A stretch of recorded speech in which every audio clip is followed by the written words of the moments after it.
Mais le plus meurtrier de tous les glissements de terrain de l'histoire du Québec est sans contredit la catastrophe de Notre-Dame-de-la-Salette au printemps 1908. Imaginez ce petit village de bûcherons et d'agriculteurs qui s'érige sur les rives de la rivière Lièvre, à une cinquantaine de kilomètres au nord-est d'Ottawa.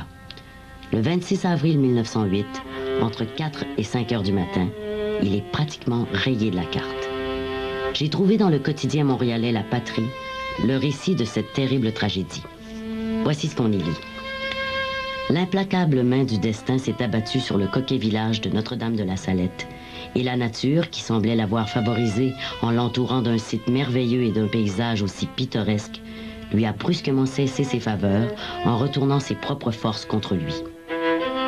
Puis encore, il est 4h10 du matin. Tout le monde dort à Notre-Dame-de-la-Salette. Tout d'un coup, un bruit sourd, et les eaux de la rivière Lièvre s'entr'ouvrent en mugissant pour engloutir une partie du rivage qui vient de disparaître, entraînant avec lui 2 maisons et les familles qu'elles abritent. La répercussion de ce qui se produit sur une rive va malheureusement atteindre l'autre rive, et les maisons qui se trouvent de l'autre côté vont être frappées à leur tour. Et les malheureux qui dorment se réveillent en sursaut.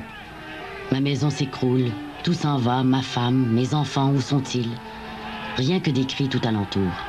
À l'aide, au secours, je me noie. Et puis, avec la même rapidité, le flot se retire, emmenant avec lui père, femme et enfants, dont il rejettera demain les corps inanimés sur le rivage. Une douzaine de maisons englouties avec leurs occupants, des familles nombreuses pour la plupart, ce qui porte le nombre de victimes à 33.